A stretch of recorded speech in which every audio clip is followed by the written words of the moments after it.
Hello, this is Coach Tim Campbell, and I'm your host for the Self-Made as a Myth, Make a Difference Together show, where we are talking with successful business owners to hear their story of building their business.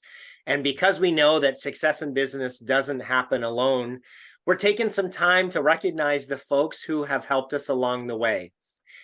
I'm excited to have a fellow business owner from Indiana with us today.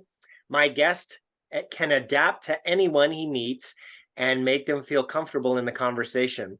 In his downtime, he enjoys working in his yard and hanging out with friends, and he's most proud of his 3 children. It's my pleasure to welcome Dave to the show today. Hello, Dave. Hi, Tim. Thanks for having me. Absolutely. Well, hey, let's start with having you introduce yourself to the audience and tell us a bit of your personal story, like where you were born, where you live, about your family and your hobbies. Sure. Born in Muncie, Indiana. My parents divorced at an early age. And about 7 years of age, my mom moved me and my 2 siblings out to Oklahoma. So I grew up in Oklahoma, and then went to high school in Oklahoma. Went my first year to Tulsa University, and then transferred to Ball State my sophomore year. Finished Ball State University with a business administration degree. Moved to Cincinnati, started in retail for several years, got married along that way, moved back to Muncie in 1997 to work for my father. Been married almost 30 years and have 3 children. So, yeah. Very cool. Congratulations, 30 years. That's awesome. Thank you. You have 3 kids. How old are they? Yeah, the youngest is 20. He's a sophomore at Ball State, and then that's my son. I have 2 daughters. They're 23 and 27 years of age. Wonderful. And what's your wife's name?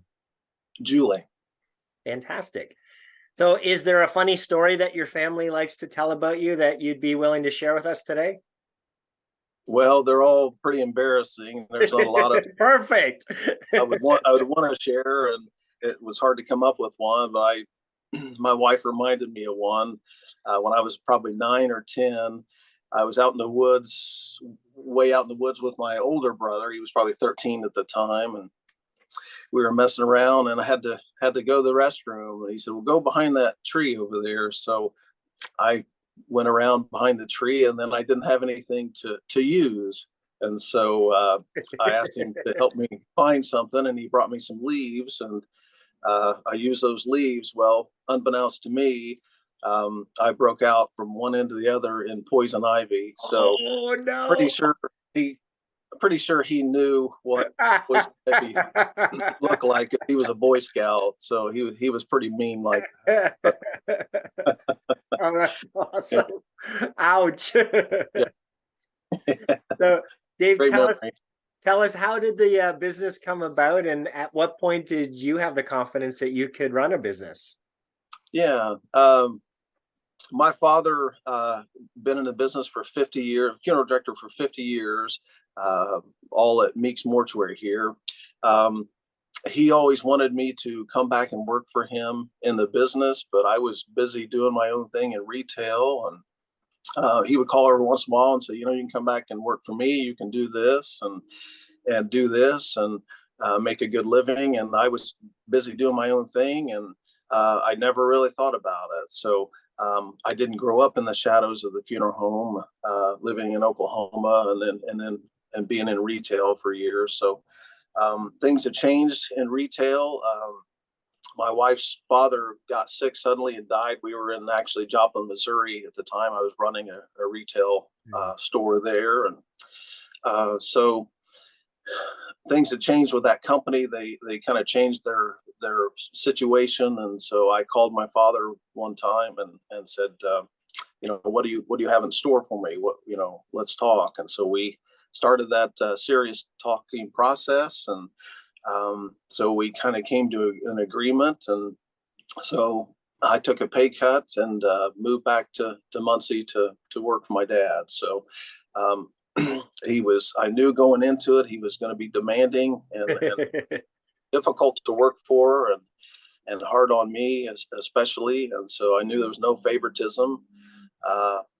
So I started at the bottom like everybody else. So I spent 25 years now in this industry, and so um, that confidence to run this business. My father retired in 2015, so I really had to, I really kind of had to sink or swim at that point. But after 25 years in the business, I pretty much knew every aspect of Sure. the funeral industry. So I was pretty confident. I mean, I was a little apprehensive, but I knew I could rely on him and still get his advice on things. But it took a little while to gain some confidence. So here we are, 8 years after he's retired. So Fantastic. So tell us a little bit more about the company.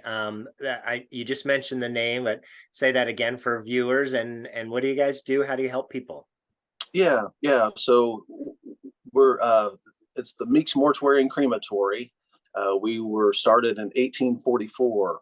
So just as a side note, that's the year Pabst Blue Ribbon beer was created, Oh, 1844. So I think 42 years older than Coca-Cola. There's lots of history, notes there. But so started as the Meeks family started as a cabinet making and furniture business, and then the need came about for coffin making, and so they got into coffin making and undertaking was the term back in the day. And so 179 years later, I think we're the second oldest funeral home in the state of Indiana. wow. Yeah, so we serve several hundred families a year. We're fortunate to do the business that we do, and we're still owned by the Meeks family and myself. So Very cool. Great story. Wow, that's awesome that it's I love hearing when family-owned companies continue to be privately owned. So that's awesome. thank you. Dave, share a story where someone pushed you or inspired you that you could do it, even though maybe you didn't think you could, and the impact that person had on you. Yeah, so back when I was about 40 years of age, my stepmother came to me and she said, your father's not comfortable with leaving you this business. I wasn't a licensed funeral director at that time. She said, you really need to get your funeral director's license so you know everything about the business and nobody can, tell you what to do and they can't hold that over you. At the time, I'd been here several years and was the business manager and working 50 hours a week with a full-time family. And so she really, really pushed me to go back to school. So at age 41, I started went back to school part-time, and then had to go into the mortuary science program full-time. So for 20 months, I balanced full-time school and full-time work with a family and all of those things. So I would come in here early in the morning before I would go to class, and then I'd have to serve an internship or a clinical. I had a clinical site at another funeral home. They wouldn't let me serve it in the Meeks Mortuary here, which was a good experience. So I had to do that 10, 12 hours a week. And then I had to come back to work the visitations at night and be on call. And so I had to keep all those duties up because I was in charge of accounts payable and accounts receivable and reconciling the books every month and those kinds of things. So I still had all those duties and then the school requirements and things. So finally got through that and passed the national board exam, which is similar to the bar exam probably for attorneys. And then served or completed my state requirements for my degree and finally got licensed. So most people go right out of high school and then go into the mortuary science program and earn their funeral directors and embalmers license. So my story is a little bit backward that way. So Fantastic. Yeah, so, Well, great for you for juggling all that and making it work. thank you. Yeah, thank Dave, you. what's your biggest learning as a business owner? Uh, there's a few of them, maybe. I would say I treat everybody like you would want to be treated. I know it's an older adage, but it rings true for me and for the funeral business. So that's definitely one of the biggest learnings that I've had. Also, I think you got to work harder than your competitor, which I'm pretty sure that I do. And you've got to invest the time and energy in your business. I mean, I don't have many hobbies and other interests and things. It's just this is my career, and it consumes me. And our business is 24/7, as you can imagine. So we're always, I'm always available, always on standby, always on call. So you've really got to invest the time and energy in your company, and then with that, I think you get out of it what you put into it. So I like what you said about treat others the way they like to be treated. I mean, your industry's got to be, your clients are under a tremendous amount of stress and anxiety, and it's certainly not a happy time for them. So yeah, you probably see a ton of emotions that you've got to be able to handle.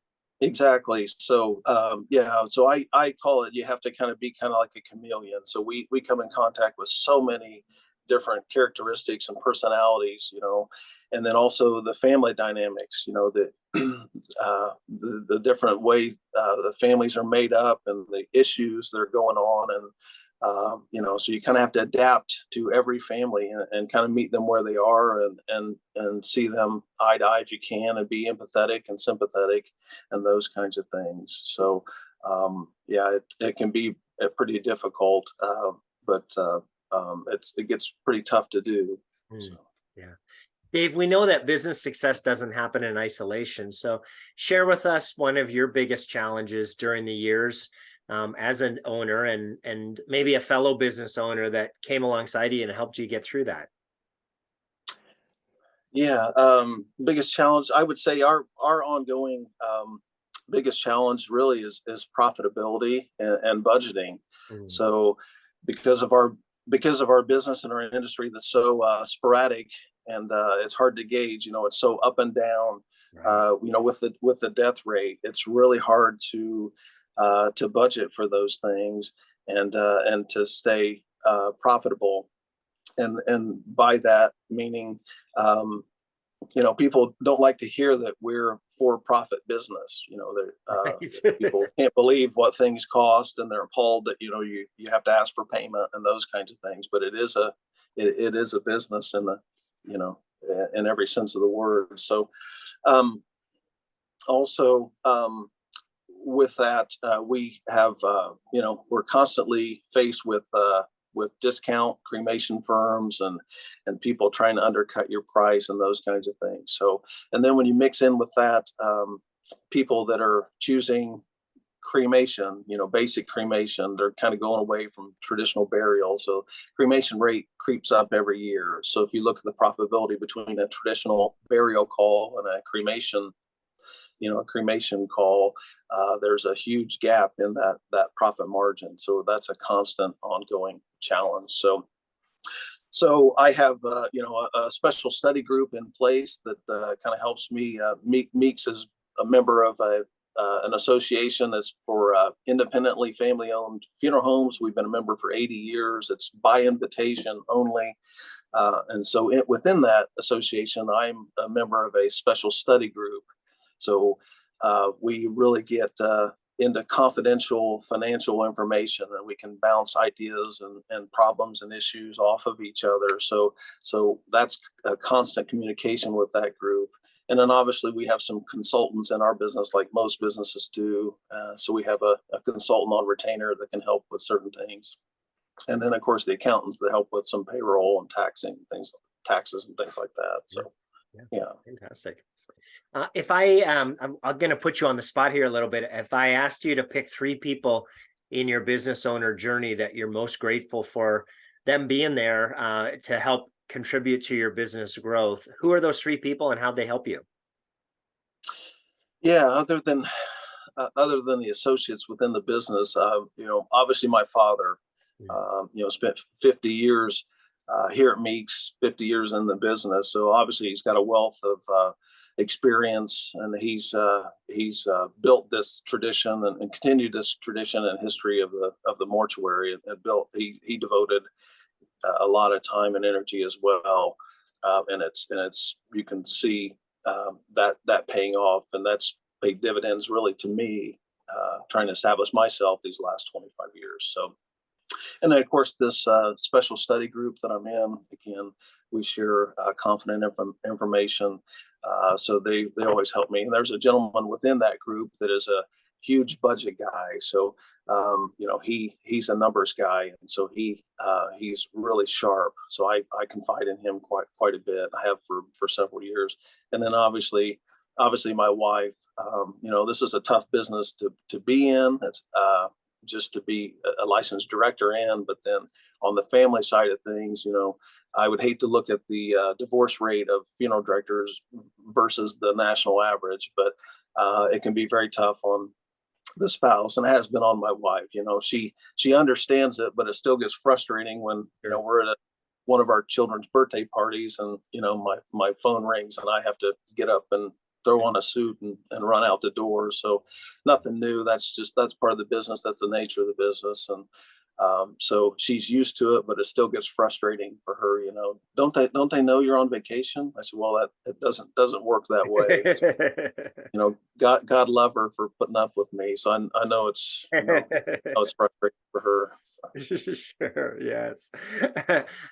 Let's talk about the future a little bit here. So as you think about the next 3 to 5 years, what are the biggest challenges that you see that you're going to face in achieving the goals that you've set for the business, and who are the types of people that you'll need to help you solve those challenges?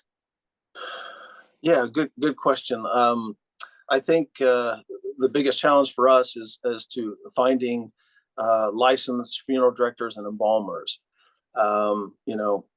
It's in the state of Indiana. It's a dual license, so you can direct or embalm, and then each individual has their preference. So there's some directors that are licensed folks that are really good at coordinating arrangements and orchestrating and directing and those kinds of things, running services. And then there's some that are really specific with the embalming. They don't want to do anything but embalm. They don't want to meet with families so much and things like that. And then there are a few that are well-rounded that work both sides of their license and things like that. So licensed funeral directors in general are difficult to find. The good ones are staying put, especially since COVID, it seems like. They're not bouncing around that much anymore. And people, owners and managers are figuring out that their good ones are real hard to find. So they're trying to take care of those with compensation and benefit packages and bonuses and all those kinds of things. So it's hard to kind of steal somebody from another funeral home. So, and in the mortuary science programs, they're just not the populations of the students coming into the programs. Those numbers are down. So, it's difficult to find somebody who want to, work weekends and holidays and get up in the middle of the night, right? 7 days a week, that kind of thing. People just, don't want to work that hard anymore, it seems like. So it's a traditional industry, and it's very difficult to find licensed people for that. So, yeah. And then, secondly, controlling expenses and again, like I mentioned, profitability. It's getting more and more difficult, to make a profit. So, and there was a second part of that: what type of people? Yeah.